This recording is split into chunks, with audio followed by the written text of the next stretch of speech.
você vai rever aqui no Diário Comunidade os fatos que marcaram o ano de 2013. A gente começa exibindo alguns acontecimentos do dia a dia que mobilizaram o país e a região do Alto Tietê. O ano de 2013 foi marcado pelas manifestações. Milhares de pessoas em todo o país foram às ruas em busca de um futuro melhor. Aqui no Alto Tietê não foi diferente. As multidões tomaram conta de várias cidades da região, fizeram barulho e levaram cartazes com palavras de protesto e reivindicações. Em alguns municípios, a passagem de ônibus ficou mais barata. Autoridades se renderam e reduziram os valores, mas também houve tumulto e vandalismo. A morte de 6 jovens na madrugada do dia 28 de setembro também comoveu a região e o país em 2013. 2 carros em alta velocidade se chocaram na Avenida Japão, em Mogi das Cruzes. Durante uma ultrapassagem, os veículos se tocaram. Um deles capotou e matou 6 jovens que conversavam nesse campo de futebol. Reginaldo não tinha habilitação e responde pelos crimes de homicídio doloso quando há intenção de matar, lesão corporal dolosa e embriaguez ao volante. Paulo Henrique Batista, de 23 anos, motorista do outro carro, continua foragido. Para a polícia, eles participavam de um racha. A defesa de Paulo Henrique nega. Também foi neste ano que uma vítima acordou ao lado do assassino do marido e da filha num hospital em Mogi das Cruzes.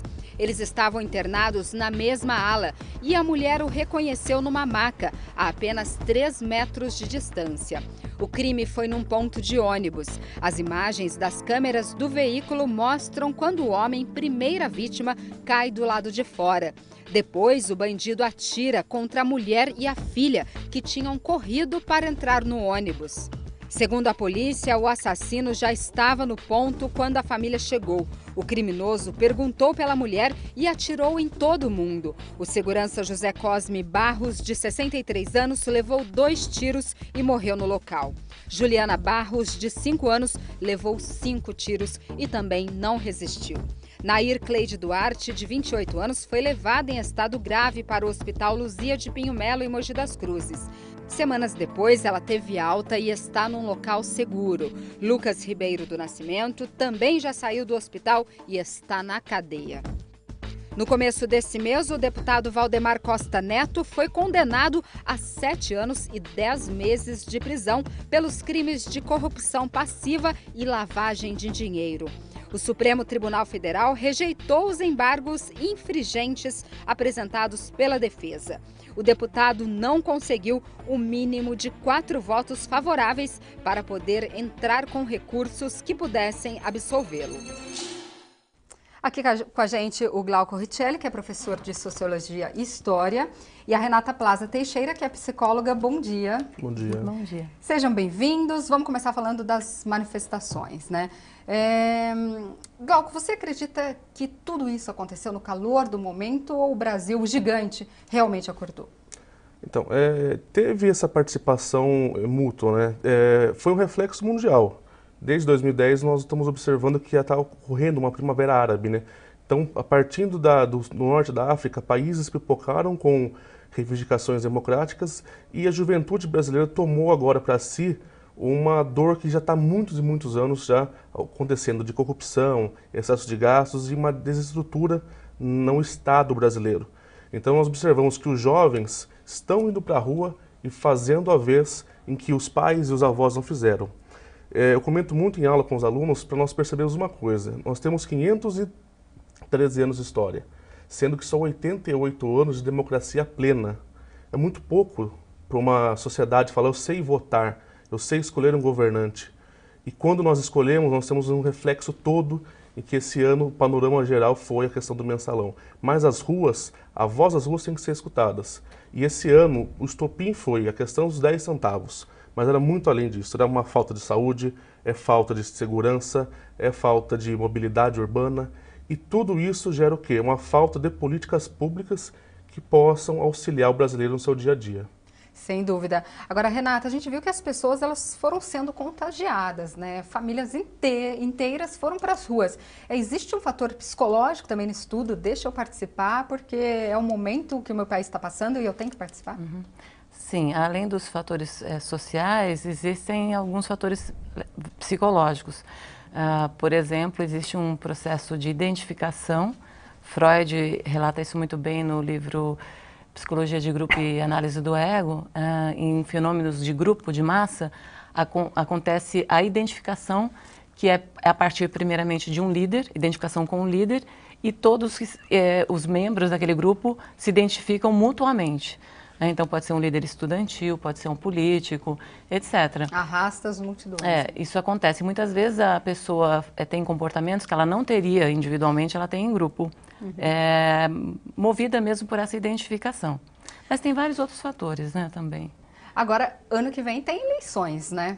A tendência é que as pessoas votem com mais responsabilidade? Alguma coisa mudou? Com certeza mudou. O novo olhar do brasileiro com relação ao voto começa partindo desses remoldes dos partidos políticos, né? O brasileiro quer uma reforma política, uma reforma eleitoral. Mas será que isso daí vai favorecer as cidades? Isso é a grande importância que nós percebemos hoje. Tirar um pouco, nós temos um foco sempre nos deputados, os federais, como sendo o elo para a região. E com o voto distrital nós vamos ver que vai aumentar as chances da democracia chegar mais aflorada e o povo conseguir ter suas reivindicações em nível federal cada vez mais amplas. A redução das passagens não deixa de ser uma conquista, né? Com certeza, mas o que nós temos para o Alto Tietê é uma questão muito complicada no transporte público.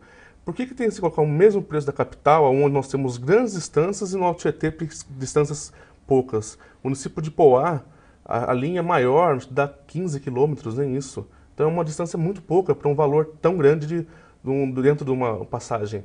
Então isso daí também é uma revolta popular. Até pouco tempo ninguém falava nada, né? Agora as pessoas já estão atentas a tudo isso, né? Cada vez mais você só vê o aumento, o imposto sendo aumentado, o último agora, a gasolina. Então sempre de 10, de 5 centavos, o brasileiro está se descontentando com tudo isso. Agora a gente viu que houve atos de vandalismo, né, durante essas manifestações. Qual o perfil dessas pessoas que se aproveitam desses momentos para saquear, para furtar, roubar, enfim?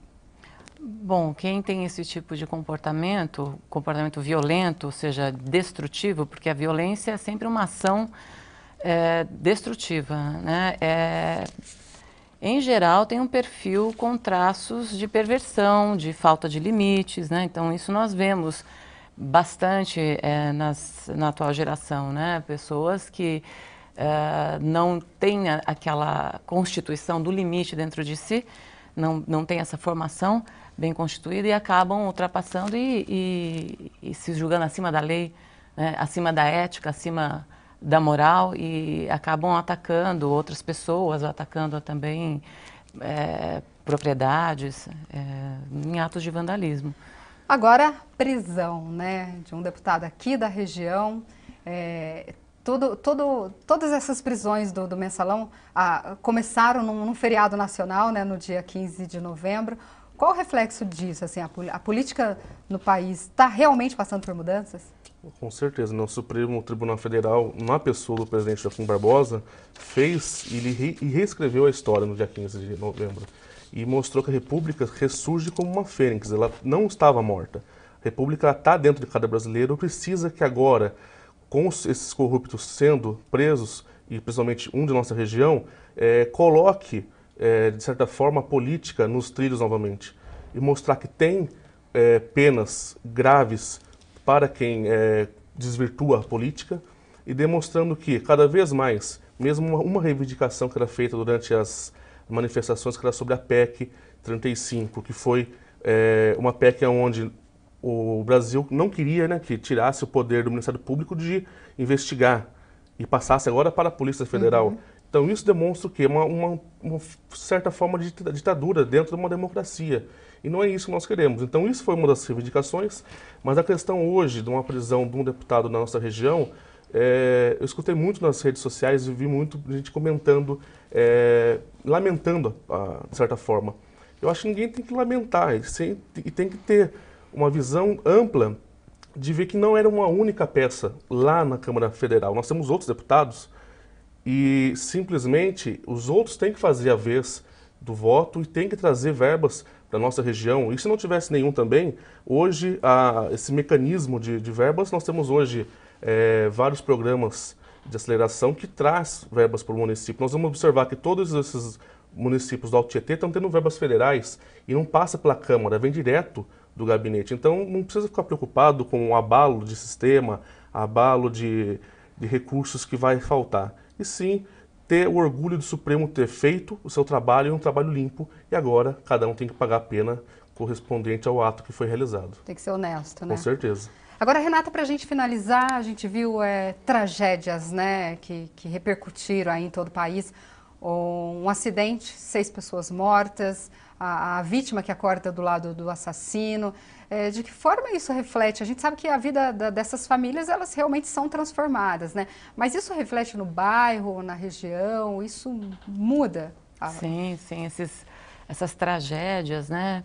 E tragédias que poderiam ter sido evitadas, elas têm um impacto bastante grande no psiquismo das pessoas, principalmente das diretamente ligadas, né, às famílias, mas também, nesse caso que você mencionou, os moradores daquela região, né, porque envolve uma coisa dessas, envolve uma série de perdas, né, não só essas perdas das pessoas, mas também perda da confiança, muitas vezes a perda da esperança, perda da sensação de segurança, né? E isso exige depois uma elaboração simbólica, né, psicológica, mas também ações no sentido de garantir, de permitir que a população tenha maior nível de segurança, né, para poder continuar prosseguindo as suas vidas.